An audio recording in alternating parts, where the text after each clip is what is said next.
আসসালামু আলাইকুম everyone, welcome to হালকা স্ট্যান্ড এগেইন। সো আজকের ভিডিওটা বেশ ইন্টারেস্টিং। ফার্স্ট অফ অল টপিকটা হলো এখন থেকে অ্যাডমিশন মাইন্ডসেট নিয়ে এগোবো কেমনি। এই কোয়েশ্চেনটা এইচএসসি 27 এবং এইচএসসি 26, স্পেশালি এইচএসসি 26 তোমাদের মধ্যে সবচেয়ে বেশি, বিকজ তোমার সেকেন্ড ইয়ারে আসো এখন, আর এক বছর পরে এসি পরীক্ষা, তারপর অ্যাডমিশন।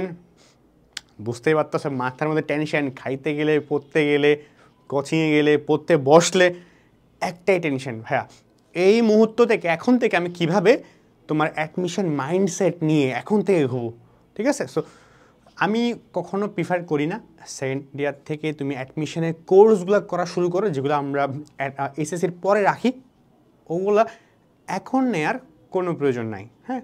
বা অফলাইনে হইলেও এখন ওইসব কোর্সে এখন অ্যাডমিট হওয়ার দরকার নাই যারা বিজনেস স্টাডিজের ফলোপয়েন্ট আসছো, ঠিক আছে? সো তো তোমার 27 ব্যাচ হও বা 6 ব্যাচ হও, তোমার জন্য আমি 5টা আইডিয়া বলবো বা টিপস বলবো, যে 5টা তোমার টিপসগুলা তুমি ঠিকমতো ফলো করতে পারলে তোমার মাইন্ডসেট লাইক তুমি একটু বাকিতে এগিয়ে যাবা। তো কথা না বাড়িয়ে আমরা ভিডিওটা শুরু করতেছি। প্রথমে হইলো ভাইয়া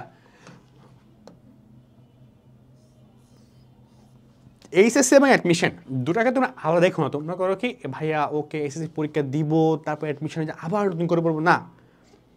এইচএসসি একটা জগৎ, অ্যাডমিশন একটা জগৎ, এমন না। দুইটাই কিন্তু সেম পড়াশোনা।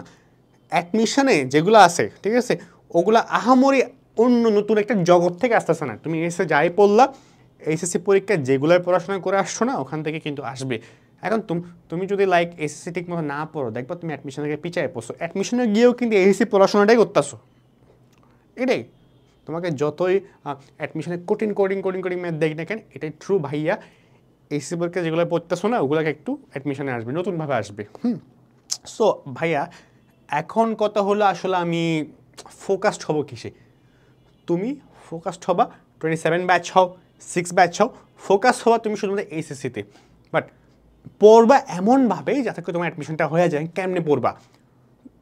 ধরো তুমি একটা চ্যাপ্টার পড়তে গেলা, ঠিক আছে, চ্যাপ্টার পড়লা, ধরো তুমি হিসাব বিজ্ঞান পড়তে গেলা।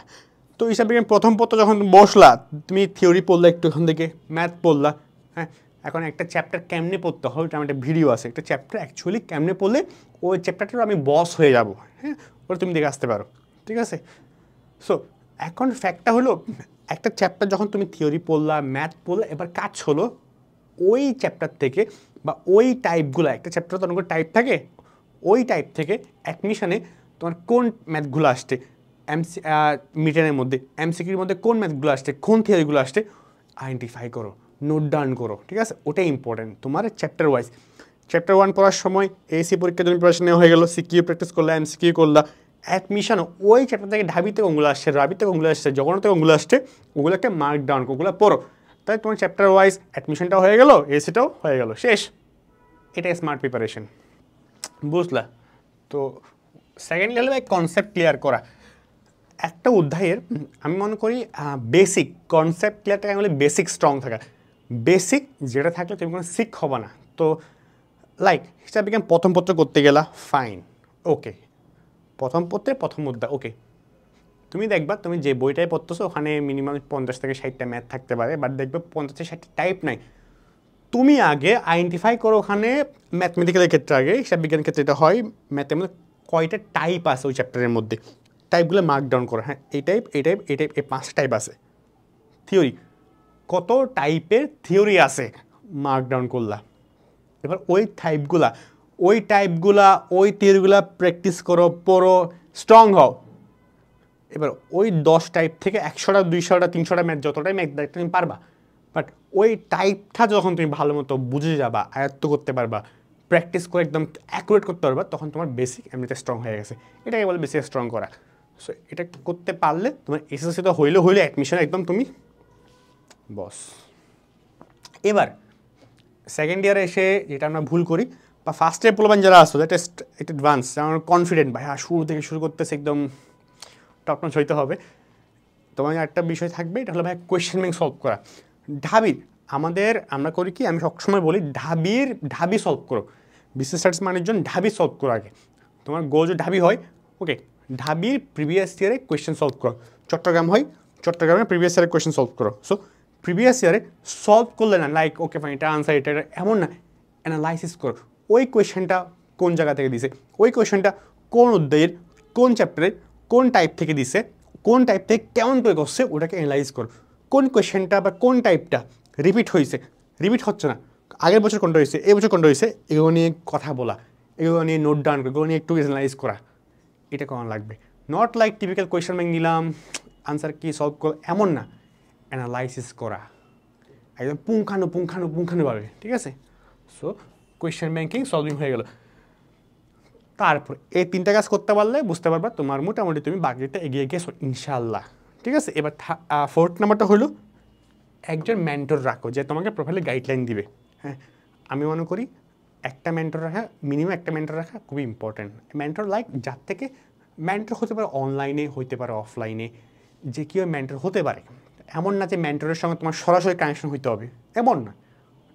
অনলাইন যারা ভিডিও করে বা অফলাইনে তোমার বড় ভাই বোন যদি থাকে যারা বিভিন্ন ইউনিভার্সিটি চান্স পাইছে, যে তোমাকে বলবে যে না এই সময়ে তোমার কী করা উচিত, এই সময়ে কী করা উচিত, এই সময় কোনটা করা উচিত না, তোমাকে ডো অ্যান্ড ডোন্টস বলবে, একটা রোড ম্যাপ দিবে তোমাকে। হ্যাঁ, সিনিয়রে কেন চান্স পাইতে হয়, হ্যাঁ এসতে কেন ভালো করতে হয়, তুমি যেগুলো লিখতে আসো কোয়েশ্চেনগুলো ঠিক হয়েছে কি না, হ্যাঁ ওগুলো কীভাবে করে ইম্প্রুভ হবে, একটা গাইডলাইন দেওয়া, ওটা মোটিভেশন হিসেবে বেশ ভালোই কাজ করে, ঠিক আছে।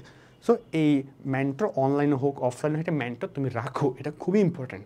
আমার নিজের ছিল, ঠিক আছে। সো আমি বলি রাখো, হতে হবে না, দরকার নাই যে ওই মেন্টরের সাথে তুমি বলো ভাই আমি তো গ্রামে বসে আছি, আমার আশেপাশে কেউ কোনো বড় ভাইটাই নাই যারা চান্স পাইছে, আমি কে পাইতে পারি, ফাইন। অনলাইনে দেখো, আমরা অনলাইনে প্রতিটা তোমার লাইফে, তোমার লাইফে যত সমস্যা হইতে পারে, আমরা প্রতিটা সমস্যার উপরে ভিডিও করি, ঠিক আছে। বা তুমি আমাদেরকে সোশ্যাল মিডিয়ার মাধ্যমে আমাদেরকে রিচ করতে পারে, ভাই আমার এটা সমস্যা, একটা আমাকে এটা বলেন যে আমি এই সময় কী করতে পারি।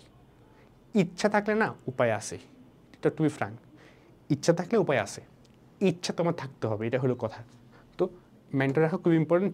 5th নাম্বার হলো, এটা আমি মনে করি ফরজ কাজ, নোট ডাউন করা। কোনগুলো? Accounting first paper, second paper এবং finance first paper. Note down করা ডাজন্ট মিন লাইক যে প্রতিটা লাইন বইয়ে তো হুবহু লিখলাম, খাতার পর খাতা পুরাই ফেললাম, এটা নোট ডাউন, এটা তো বইয়ে আছে, খাতায় নতুন করে সেম লেখা লিখে কী লাভ। নোট ডাউন মানে হইলো অ্যাকাউন্টিংয়ের কোন ম্যাথটা বইয়ে বড় করে দেওয়া আছে, পাশে হইতে শর্টকাট দিছে, ওই শর্টকাটটা ওই টাইপের, ওই ম্যাথের, ওই চ্যাপ্টারের যতটা শর্টকাট আছে, ওই শর্টকাটটা যেটা একটা ডিফারেন্ট, যে সলভিংটা ডিফারেন্ট, যে ম্যাথটা একটা ডিফারেন্ট, যে ম্যাথটা ইম্পর্টেন্ট বেশি, বারবার ধরে আসতেছে নোট ডাউন করো। হ্যাঁ, বারবার ধরে আসে নোট ডাউন করো, শর্টকাট নোট ডাউন করো, টাইপ দিয়ে এই টাইপের এই সলিউশন, এই ম্যাথ, এটা নোট ডাউন করো, এই চ্যাপ্টার নোট ডাউন করো। বুঝলাম? ম্যানেজমেন্টের ক্ষেত্রে কোনো একটা স্পেসিফিক টপিক বা যেই স্পেসিফিক থিওরিগুলো বা মার্কেটিং থিওরিগুলো একটু kind of controversial, tough, but পরীক্ষায় আসে, নোট ডাউন করে নাও, সব না ওগুলাই, যেগুলো তোমাকে এমসিকিউতে বেশি হেল্প করতে পারে। সো এটাই নোট ডাউন করা। ইটস নট লাইক যে বই আমি কখনো মানে পেজের পর পেজ নোট ডাউন করতাম না, হুবহু বইয়ে আছে, আমি খুলে লিখবো কেন, দরকার আছে যে ডিফারেন্ট নোট ডাউন হইতে হবে, ওটাই যেটা তোমাকে পরীক্ষার আগে তোমাকে একটা ভালো অ্যাডভান্টেজ দিবে বাকিদের থেকে। অ্যাডভান্টেজ কেন পাইতে হয় বলে দিয়েছি, ঠিক আছে। সো এই 5টা মোটামুটি অ্যাপ্রোচ ফলো করলে তোমার কি হয়ে যাবে, তুমি এগিয়ে থাকবা। আচ্ছা, একটা কোর্স প্রমোশন করতে হয়, যারা 27 ব্যাচ আসো, মাত্র কলেজ লাইফ শুরু করলা, তোমাদের জন্য এটা বলতেই হয়, তাহলে একাডেমিক অ্যাডমিশন কোর্স আমাদের, যেখানে তুমি লাইফের বাংলা, ইংরেজি, ICT, statistics, accounting, finance, management, marketing যা লাগবে সবগুলোর পরে কী কী আছে দেখো। একাডেমিক ক্লাস আছে মানে 2 থেকে 3 ঘন্টা, প্রতিটা চ্যাপ্টারকে একদম ভেঙে বোঝানো হয়েছে। এখন অনেকে বলে ভাই একাডেমিক ক্লাস তো ঠিক আছে, বাট ওই স্পেসিফিক ম্যাথটা, ওই স্পেসিফিক টপিকটা আমি হয়তো পারতেছি না, আমার একটু ভালো মতো বোঝানো উচিত, তাহলে তার জন্য টপিক ওয়াইজ ক্লাস।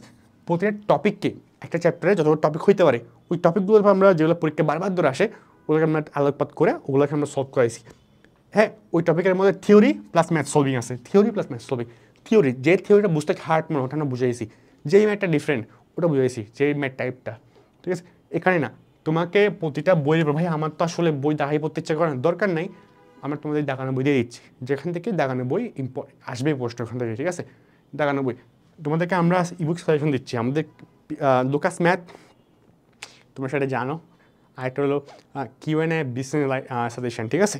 তো এটা দিচ্ছি আমরা, এখানেই শেষ না, এবার অ্যাডমিশন ক্লাস, ঢাকা ইউনিভার্সিটির লাস্ট 10 ইয়ার্সের তোমার অ্যাডমিশন, এই যে বললাম না অ্যাডমিশন করতে হবে, কোয়েশ্চেন ব্যাংক সলভিং ক্লাস দিচ্ছি, হ্যাঁ, যেখানে প্রতিটা কোয়েশ্চেন কেন হয়েছে, কেন না, কখন থেকে আসছে, কোথা থেকে আসে নাই, ভেঙে বোঝানো হয়েছে এখানে না। এবার admission, accounting, finance, management, marketing, Bangla, ইংরেজি যেগুলো আছে, এগুলো জিকে, এগুলোর উপরে তোমার অ্যাডমিশন ক্লাস আছে। অ্যাডমিশনের যেগুলো প্রিভিয়াস ইয়ারে যারা হলে তোমাদের জুনিয়র ব্যাচ, তোমার 27 ব্যাচ, মানে তোমাদের আগে যে ব্যাচ থাকবে ওদের অ্যাডমিশন ক্লাস তোমাদেরকে দিয়ে দেওয়া হবে। 26 ব্যাচ পাওয়া যাবে, অ্যাডমিশনের মতো ক্লাস পাওয়া যাবে, হ্যাঁ ঠিক আছে। মানে 26 25-এরটা পাবে, 27 26-এরটা পাবে, ঠিক আছে। ইনিশিয়ালি কিছু অ্যাডমিশন ক্লাস দেওয়া হয়েছে, কিছু তো দেওয়া হয়েছে প্রতিটা ব্যাচের মধ্যে, যেগুলো ওকে। সো আই হোপ অ্যাডমিশনটা তোমরা পাচ্ছ এখানের মধ্যে, অ্যাডমিশন ক্লাসগুলো। আবার ভাইয়া পরীক্ষার আগে না টেস্ট পেপার সলভিং করতে হয় না, তখন রিভিশন লাগবে। রিভিশন ক্লাস মানে টেস্ট পেপার সলভিং ক্লাসটা, বোর্ড কোয়েশনের টেস্ট পেপার সলভিং ক্লাসটা দেওয়া হয়েছে।